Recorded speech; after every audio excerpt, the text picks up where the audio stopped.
lost touch after you went to Hello, and welcome to Down the Rabbit Hole. My name is Breezy, and I'll be your host today. Um, this is going to be a relatively short episode, but if you're new here, hit that like button or the bell for notifications. Also, please subscribe.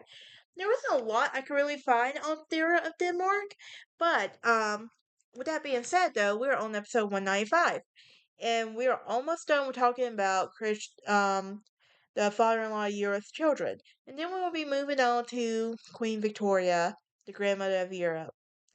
Now, with that being said, why don't I get started with this very short episode we're going to be having today? Now, Princess Thyra of Denmark was the youngest daughter and fourth child of Christian IX of Denmark and Louise Hesse of Kassel. Now, she would marry Ernst Augustus in 1878, and he was exiled. He was the exiled heir to the kingdom of Hanover, and the kingdom that had been annexed by Prussia in 1866, and he spent most of his life in exile, and she would spend most of her life in exile with her husband in Austria. Now, she was the sister of King Frederick of Denmark, Queen Alexandra of the UK, King George I of Greece, and Empress Maria Feodora of Russia, and Prince Valdemar of Denmark.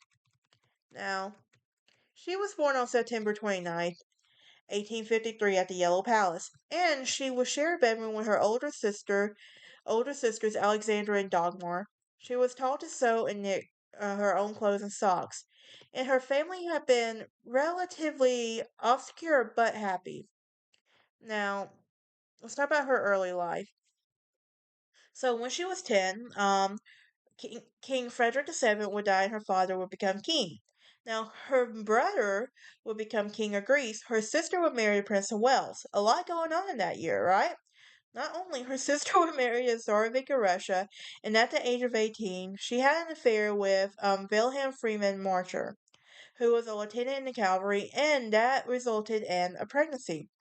To avoid scandal, she would go to Greece and to be with her brother, and when her dad learned that she was unwell, he rushed to her in Greece to be with her. She gave birth in Athens, and the baby was immediately given up for adoption. Now, the Danish press was told that she had been taken ill with jaundice. So, Thyra was an attractive and gentle young woman with dark hair and dark blue eyes, and Queen Louise wanted her youngest daughter to make a good marriage as her older daughters has. There was King William III of the Netherlands, but he was 36 older and she rejected him. Now let's talk about her marriage. During her family's visit to Germany in 1878, Louise and Alexandra left, saying that they were going to attend optist going to attend optician consultant. However, they were actually arranging for a meeting between Thyra and Ernst Augustus in Hanover, um, who was the Crown Prince of Hanover, third Duke of Cumberland, and Taverdale. And Ernst Augustus was the eldest child and only son of the exiled King George V of Hanover and his wife, now Princess Marie of Saxe-Altenburg. And she wrote in her journal that she was very excited to see the crown prince.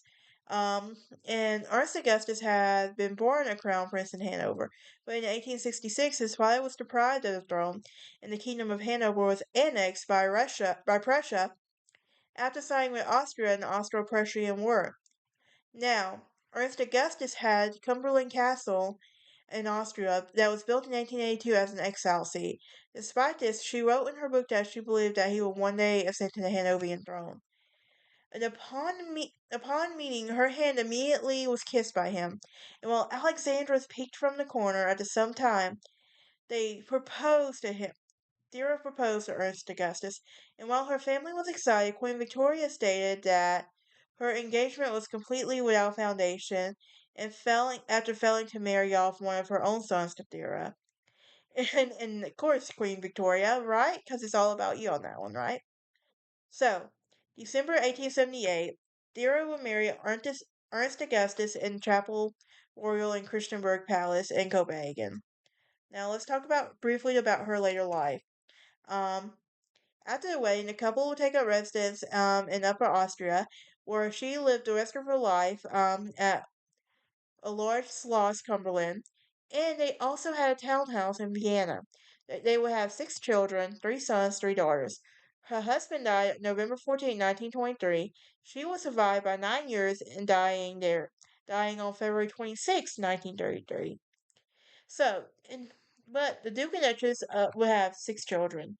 Um, Princess Marie Louise of Hanover and Cumberland, Prince George William of Hanover and Cumberland, and he would die in an automobile accident while driving to attend the funeral of his uncle, King Frederick VIII of Denmark.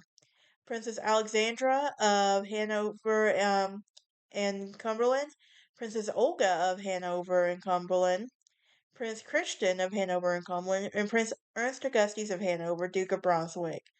But that is it for this episode. Y'all can join me next time as we will be talking about the last of Christian and I's children. And something very creepy about him. But that's for you to find out next episode. Y'all have a great day and a happy Thanksgiving.